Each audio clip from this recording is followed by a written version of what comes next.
Dans cette vidéo, je vais te parler de l'importance de pourquoi une femme ne devrait jamais courir, chasser, courtiser après un homme. Salut à toi et bienvenue sur ma chaîne. Cette semaine, j'aimerais te faire prendre conscience du fait que tu te nuis énormément dans ta sphère amoureuse quand tu cours après un homme et plus spécifiquement au niveau des énergies, de l'harmonisation des énergies et de l'équilibre des lois universelles dans l'amour. Donc, si tu as tendance à courir après l'amour, après un homme, tu sais quand tu fais ça pour être aimé, au point d'en souffrir, de souffrir du rejet de cette autre personne-là ou du désintérêt de cet autre, mais que malgré toi, et ça c'est bien important, malgré toi, tu continues à y retourner ou tu continues à espérer. Et ça s'applique dans une relation amoureuse, bien sûr, mais aussi dans des relations d'amitié ou avec certains membres de la famille. Donc, prends ce qui vibre avec toi. Donc, cette semaine, je veux entrer vraiment dans les profondeurs de ce fait-là pour observer de manière multidimensionnelle et en conscience avec toi pourquoi ça te nuit d'être une chasseuse de l'amour ou de courir après l'amour ou de quémander de l'amour au point d'en souffrir. Je m'appelle Mélanie et j'enseigne depuis plus de 5 ans à des gens qui souffrent en amour comment se libérer des programmes inconscients. La libération, c'est très différent de guérir. Ça se passe à un autre niveau.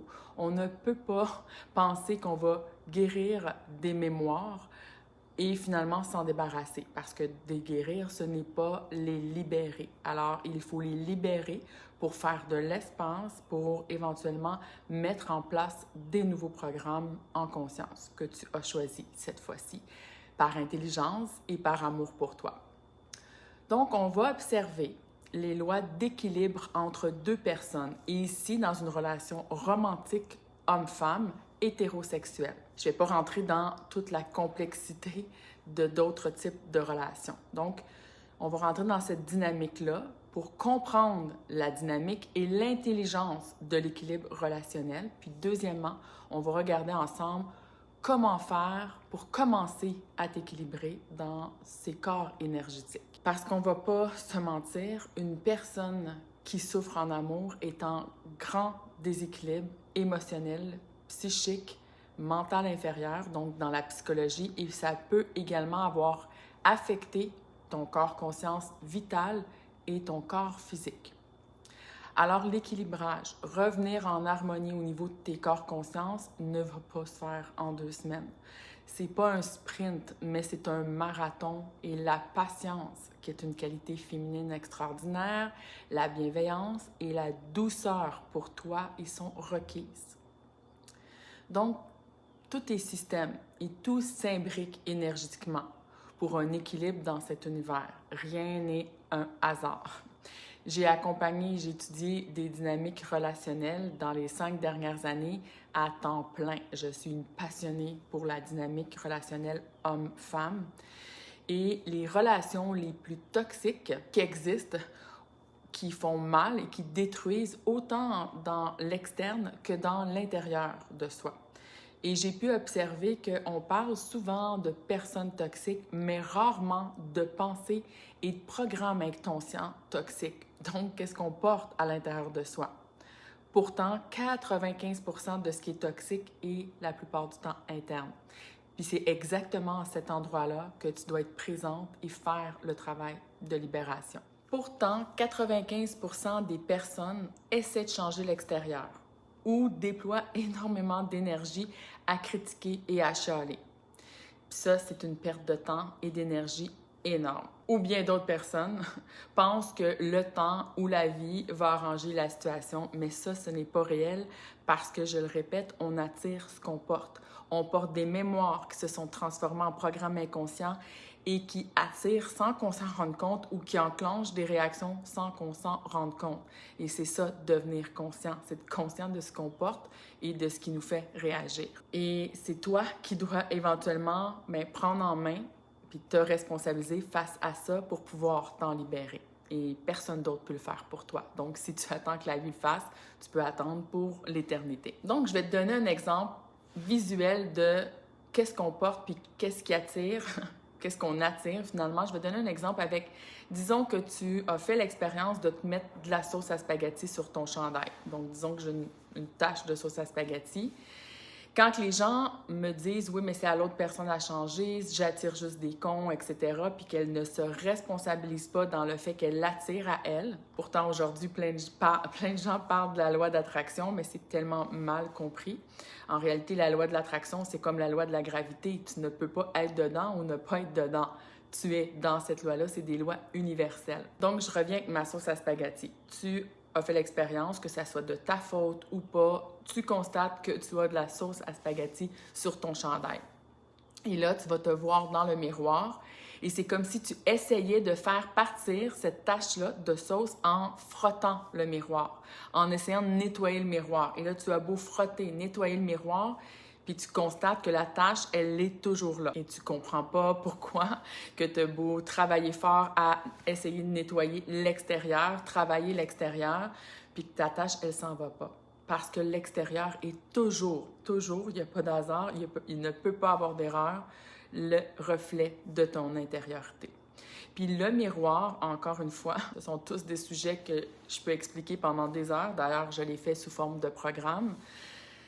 Le miroir, ce n'est pas un miroir d'un seul angle. Le miroir est multidimensionnel. C'est comme le miroir. Quand on se regarde dans un miroir, on a un reflet de face. On peut aussi se mettre de côté, voir autre chose en arrière de nous, ou bien complètement ne plus être dans le miroir, mais de voir à travers le miroir la pièce en arrière. Puis même, on peut prendre 2 miroirs puis faire des jeux pour se voir derrière la tête. Donc, un miroir, ce n'est pas la personne devant moi, elle est jalouse, ça veut dire que je suis jalouse. Ça, c'est tellement simpliste. En fait, c'est la maternelle du miroir. Il faut aller plus loin, il faut se questionner, il faut observer dans des angles multidimensionnels. Mais ça, j'en conviens, ce n'est pas possible pour un ego de le faire seul. C'est pourquoi plus on se conscientise, plus on a besoin d'être entouré de gens intelligents qui voient des angles différents et on devient intéressé à ce que l'autre personne peut avoir comme angle qui est différent de nous. Alors qu'une personne qui serait plus inconsciente, dès qu'une personne voit un angle différent, ça l'insécurise, le système. Ça l'indique, c'est une mesure finalement pour voir où est-ce que la personne en est dans son ouverture de conscience, qui est en fait une conscience qui devient de plus en plus élastique. Donc, je ne vais pas rentrer en détail dans tout ça, parce que comme je te l'ai dit, je le fais dans mes formations. Mais aujourd'hui, je vais rentrer dans cette dynamique relationnelle homme-femme en t'expliquant de manière la plus simple pour l'instant, juste pour que tu comprennes une introduction de ça. Donc, je vais essayer de le mettre dans un schéma le plus simplifié pour expliquer cette dynamique naturelle des corps-conscience dans une dynamique amoureuse hétérosexuelle. Premièrement, nous avons 3 corps-conscience planétaires pour la plupart des êtres humains. Certaines personnes qui sont en train de se conscientiser à un nouveau corps-conscience qui est en train de se mettre en place. Donc, on a tous un corps physique, un corps vital, un corps astral qui gère les émotions et le mental inférieur. Puis ceux qui ont un nouveau corps qui est en train de se mettre en place, c'est le mental supérieur. Et le mental supérieur, c'est de la conscientisation, de la lucidité, voir plus clair, élargir, agrandir, rendre flexible la conscience et les informations qu'on va entrer et qu'on va traiter. Alors, dans l'intrication de la dynamique relationnelle d'un homme et d'une femme, les corps physiques, les 2 premiers corps, on va parler d'un corps qui est yin et un corps qui est yang. Pas dans sa sexualisation, parce que les autres corps, on ne peut pas les traiter non plus dans sexualité, mais plutôt dans sa dynamique d'énergie yang ou d'énergie yin, donc dans les caractéristiques de recevoir et de donner.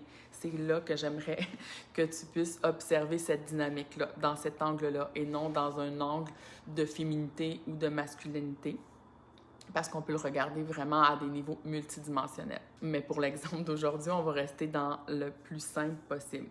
Alors, 2 corps, masculin et féminin, donc yang et yin, il y a un récepteur et il y a un donneur. On le voit tout de suite. Dans le corps vital, c'est l'opposé. Donc, la femme qui est dans son corps physique yin receveur, dans son corps vital, elle va être donneur. On dit qu'elle est plus yang. Yang, on va le garder pour aujourd'hui dans être donneur. Et l'homme, dans son corps vital, il va être receveur. Il a besoin de cette énergie vitale-là, même il court après ça habituellement. Et cette énergie vitale, c'est l'énergie sexuelle. Par la suite, on a le corps astral. Le corps astral de la femme, il est yin. Et le corps astral de l'homme, il est yang. Donc, la femme va recevoir dans ce corps et l'homme est donneur dans ce corps. C'est le corps qui nous intéresse aujourd'hui parce que le corps astral, il gère les émotions, il gère le mental inférieur. Donc, on va parler de sécurité ici et de survie dans le corps émotionnel. Je rappelle qu'il ne faut pas sexualiser tous les corps. Donc ça, c'est vraiment important.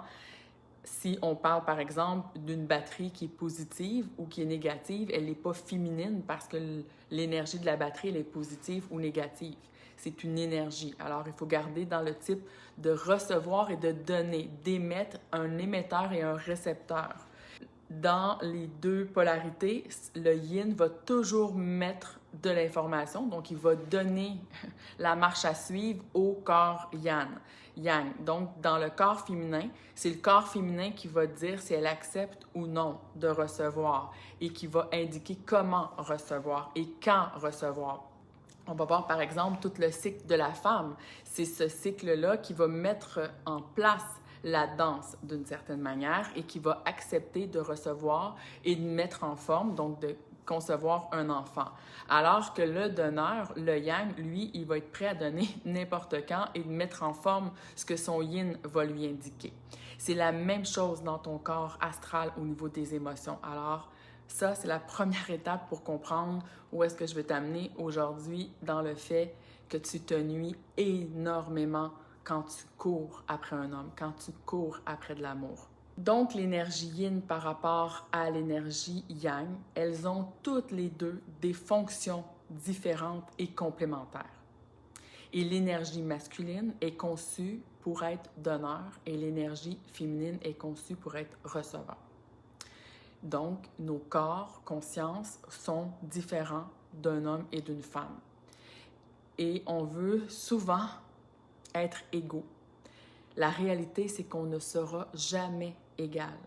On va être égal au niveau de notre valeur, on va être égal au niveau de notre légitimité, mais jamais égal au point de vue des corps conscience.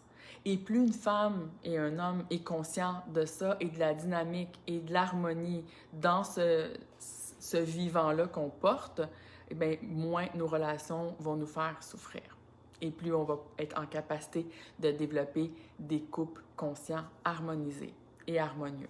Donc, la femme ne doit pas aller chercher la nourriture énergétique, émotionnelle pour se sécuriser dans son corps émotionnel. Elle doit la recevoir. Et l'homme ne doit pas être forcé de le faire. Il doit être dans sa volonté. Et il doit avoir un signal de quand le faire et comment le faire. Et quand une femme court après un homme, elle ne peut pas le poursuivre sans perdre une partie d'elle-même, sans créer un déséquilibre au niveau relationnel et dans tous ses propres corps conscience. C'est pourquoi une femme de grande valeur ne courra jamais après un homme.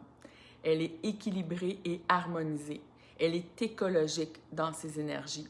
Elle n'est pas hautaine, elle n'est pas méprisante. Elle sait reconnaître sa valeur et elle sait reconnaître celui qui la reconnaît. C'est sa vertu. Une femme n'est pas préparée ou faite pour courir après une sécurité émotionnelle ou cette énergie-là de l'amour ou de l'attention, puis ensuite être rejetée. Une femme doit choisir le bon partenaire, c'est elle qui reçoit.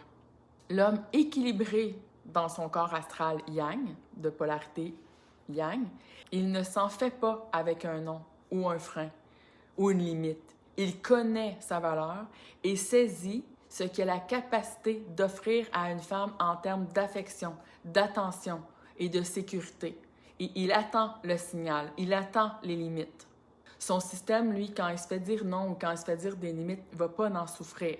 Il ne va pas le prendre personnel. s'il est rejeté ou s'il est freiné. Mais si une femme court après un homme, puisqu'elle n'a pas la structure pour vivre ce rejet-là, quelque chose en elle va se briser si l'homme la rejette. Elle aura un sentiment tout de suite d'infériorité, de manque de valeur, et cette brisure-là va prendre beaucoup de temps à guérir. Souvent, ce qu'on va observer dans ces cas-là, c'est que la femme, elle va compenser en s'abaissant de plus en plus dans ses standards. Ou bien, elle va se donner de plus en plus gratuitement dans l'espoir de recevoir des miettes. De toute manière, ça crée un énorme déséquilibre au niveau des corps-conscience de la femme et l'homme et la femme en payent le prix aujourd'hui. Je reçois énormément de questions quand j'explique tout ça en détail dans le programme Love ou Maître en soi, mais qu'est-ce qui cause ça et comment faire pour remettre de l'équilibre dans ce chaos? Je l'explique de multiples manières, mais aujourd'hui, je vais l'expliquer brièvement.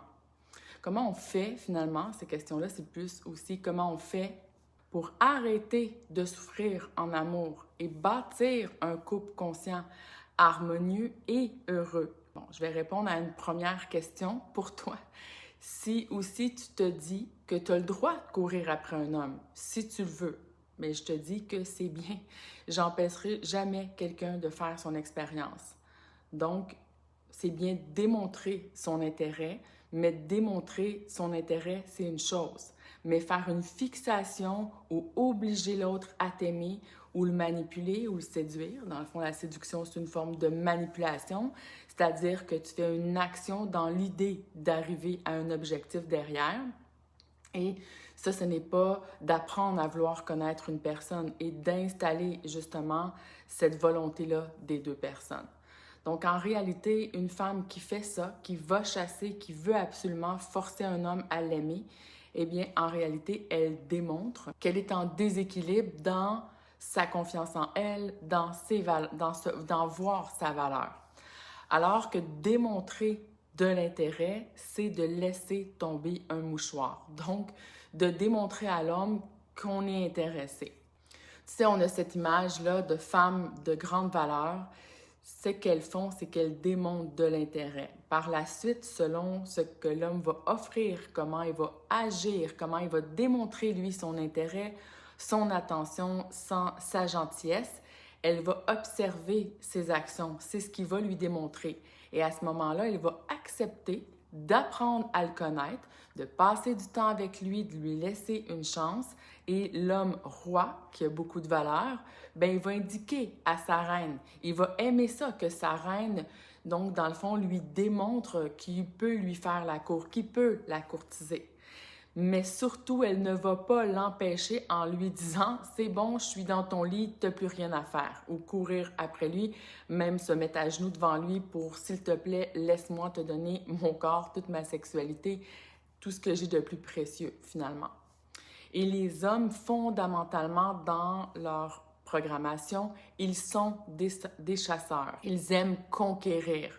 Puis c'est dans leur programmation de survie. Et cette programmation-là est incrustée. Oui, je sais qu'aujourd'hui, on peut critiquer, mais en réalité, quand on observe, c'est la réalité. Sinon, tu vas attirer un homme qui est complètement yin, qui est effacé, qui ne prend pas de décision, qui ne prend pas d'action. Mais ça, je ne pense pas que c'est le type d'homme que tu cherches. Mais si c'est le cas, parfait, reste dans ton corps astral, donc émotionnel et mental inférieur, yang, comme tu es, puis tu vas attirer un homme qui est beaucoup plus yin dans ce corps-là, et c'est magnifique comme ça. Donc, même si tu me dis, oui, mais une femme, mais aussi, elle peut chasser, elle peut aller chercher, je te dis encore une fois que oui, j'espère, je ne suis pas là pour t'empêcher de faire tes expériences, mais ça va créer un déséquilibre et ça, tant que tu n'auras pas changé toi. Mais comme je viens de le dire, si ça fait ton affaire, bien, tu peux continuer comme ça.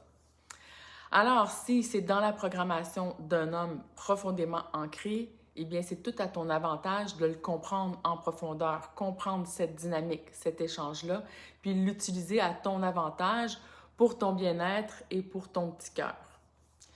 Donc, moi, ce que je partage, c'est ce que je connais, ce que j'ai expérimenté et c'est ce que j'ai observé dans les dernières années en accompagnement de centaines de femmes que j'ai aidées à cesser de souffrir en amour et que j'ai aidées à se préparer pour un couple conscient. Donc, pourquoi une femme, elle serait brisée juste parce qu'elle est rejetée? Bien, je l'ai dit brièvement tout à l'heure, parce qu'on est construit simplement différemment. Tu sais, quand la femme, elle veut bâtir une relation, la plupart du temps, elle va l'aborder d'un point de vue émotionnel, du point de vue de l'amour. Elle va chercher une sécurité émotionnelle. Elle va chercher à être sécurisée par l'autre personne avec laquelle elle se met en relation. Je parle ici surtout dans une relation de couple, mais en amitié aussi. Alors que les hommes, eux, ils vont aborder leur relation d'une autre angle, pour un angle d'aventure, pour un angle souvent avec une femme pour la sexualité, pour se divertir. Et quand il va donner une valeur différente à une femme, une valeur plus élevée, là, il va vouloir avoir plus de sérieux avec elle pour bâtir. Alors, il va s'y prendre d'une autre manière, il va vouloir la conquérir. Puis une femme intelligente, elle va savoir reconnaître ça dans la nature fondamentale de l'homme, puis elle va lui laisser lui démontrer ses cartes, son jeu. Elle va lui laisser lui démontrer ce qu'il porte dans son cœur, dans ses profondeurs. D'ailleurs, ça explique beaucoup pourquoi des femmes intelligentes avec une carrière incroyable, avec des réussites en affaires magnifiques, sont si malheureuses en amour. Mais ça, je vais y revenir dans une autre vidéo. Si ce n'est pas déjà fait, je te remercie de liker la vidéo si tu apprécies mon contenu, de partager cette vidéo-là avec une amie, avec ta mère, avec ta grand-mère. J'accompagne vraiment toutes sortes de personnes, toutes sortes de femmes dans toutes les tranches d'âge, dans tout type de situation amoureuse. Donc, et si tu n'es pas déjà abonné, eh bien, je t'inviterai à le faire pour recevoir les notifications des nouvelles vidéos. Donc, les résultats souhaités sont différents selon les stades de courtise. Les gens ont arrêté de courtiser puis ils veulent seulement consommer une relation. Aujourd'hui, c'est clairement rendu un chaos au niveau des relations. Donc, si une femme rejette un homme, l'homme dans sa structure, il a une capacité d'accepter ce rejet. Il est dans sa structure en capacité de savoir qu'il n'est pas choisi par une femme et qu'il doit aller vers une autre femme. Ça fait partie d'une structure fondamentale dans un homme qui a un corps astral, donc émotionnel et mental inférieur, donc toute sa programmation. Il comprend ce mécanisme. Ça, c'est s'il est bien équilibré et que c'est un homme de valeur. C'est un roi qui sait reconnaître sa valeur et qui ne le prend pas personnel s'il y a une femme qui le refuse. Il passe simplement à autre chose. Par contre, ça va être différent si l'homme est dans un yin, dans un corps astral là et qu'il est en déséquilibre. Et je dis que l'homme, il va passer à autre chose. Ça, c'est si cette femme-là n'a pas une grande valeur à ses yeux. Parce que si cette femme a une grande valeur à ses yeux et que c'est un yang bien équilibré dans son corps astral, il va soulever des montagnes. Mais quand un homme rejette une femme, elle, si elle veut cet homme-là et qu'elle l'a élu avant qu'il prouve qu'il était un roi et qu'elle lui a donné tout le pouvoir sur elle, elle s'est même abandonnée sans connaître la valeur réelle de cet homme-là. Elle lui a donné le pouvoir sur elle, le pouvoir de la briser, le pouvoir de la rejeter. Et s'il le fait, bien, elle va être complètement remise en question dans sa propre valeur intérieure. Et je dirais que c'est justement très révélateur de la réelle valeur que cette femme-là se porte. Elle élut un clown en le faisant passer pour un roi, alors que c'est même pas lui qui a essayé de la flouer, c'est elle qui n'a pas su prendre son temps et d'aller observer les actions de cet homme-là. Je le dis, une femme équilibrée dans son corps astral, elle va choisir. Et quand elle choisit un homme, elle lui laisse une porte ouverte, elle laisse tomber un mouchoir, mais ensuite c'est à lui à démontrer ce qu'il porte dans son intériorité. Et si la femme voit qu'il n'est pas d'une grande valeur, elle referme la porte tout simplement. Une femme de grande valeur se mettrait jamais dans une telle position de faiblesse à laisser le pouvoir, son pouvoir, à un homme qu'elle connaît à peine ou qu'elle n'est pas sûre qu'il soit à la hauteur d'être un roi. Elle ne va pas lui donner ce tel pouvoir-là sur elle.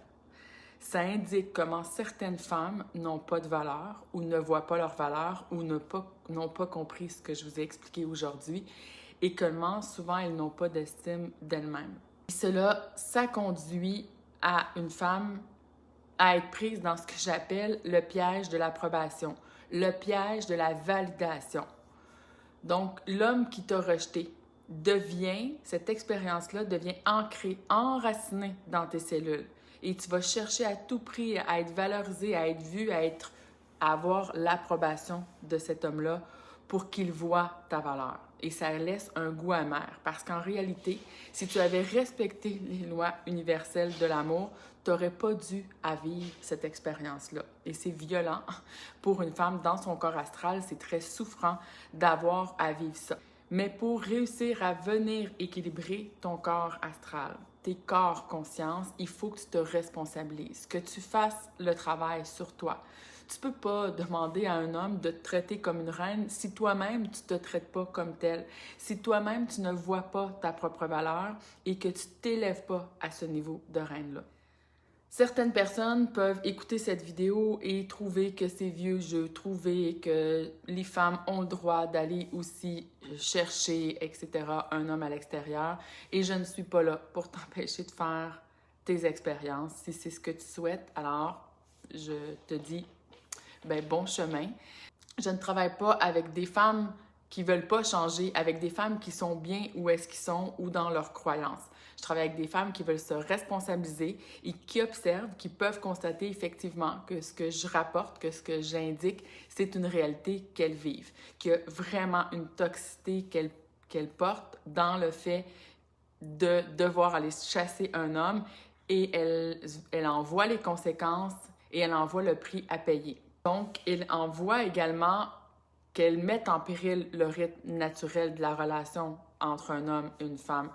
Quand une femme de valeur doit choisir un homme, quand une femme doit choisir son roi, il doit prouver son leadership. Elle ne le force pas, elle ne l'oblige pas. Elle observe sa volonté, elle observe ce qu'il fait, ce qu'il a à offrir et ce qu'il a dans le cœur. Parce qu'en réalité, si une femme doit tout faire le travail en début de relation, elle s'en rend pas compte, mais elle va nuire énormément. Elle va nuire à la mise en place naturelle d'une relation qui ne doit pas être consommée, mais qui doit se bâtir. Et c'est là qu'on en souffre énormément. L'amour, ça se force pas. Le fait de devoir obliger une personne à nous aimer démontre notre propre équilibre. Ton équilibre à t'aimer et à avoir ta propre valeur par toi-même. Puis les problèmes d'amour qu'on vit, ce sont toujours des problèmes qu'on doit adresser à l'intérieur de soi avant tout. Par amour pour soi, par respect pour soi avant tout. Mais combien de personnes sont prêtes à se responsabiliser, à faire les réelles libérations des programmes inconscients par amour pour elles? Combien de femmes me contactent chaque semaine pour savoir comment faire revenir cette personne, comment obtenir l'amour d'une telle personne, alors qu'elles ne veulent pas faire le travail à l'intérieur d'elles. Je ne travaille pas avec ce genre de personne. Je travaille avec une personne qui veut apprendre à se libérer des anciens schémas amoureux qui les font souffrir, à se responsabiliser pour ne plus souffrir, à se prendre en main, à mettre de l'harmonie en elle avant tout, à se libérer par amour pour elle avant tout, pour ensuite avoir une capacité de bâtir un couple conscient, d'arrêter de mettre sur un piédestal une autre personne et par la suite le pointer du doigt ou le juger au point de le haïr, de ne pas te donner cet amour-là. Une reine, dans toute sa splendeur, se responsabilise et se retire quand on ne lui offre pas le meilleur. Et on ne se retire pas pour menacer ou pour abaisser l'autre. Je suis choyée d'observer des femmes se transformer et devenir des meilleures versions d'elles-mêmes et de pleurer de joie parce qu'enfin, elles ne s'abandonnent plus et elles sont fières d'elles. On augmente notre confiance en soi en voyant notre valeur puis en agissant dans ce sens. Si tu te sens prête, ça te parle, ce que je te partage, tu te sens prête à libérer tes programmes inconscients, tes anciens schémas, à te responsabiliser, je t'invite à remplir le formulaire sous la vidéo. Par la suite, je vais t'envoyer des recommandations personnalisées. Je te dis à bientôt, prends soin de toi.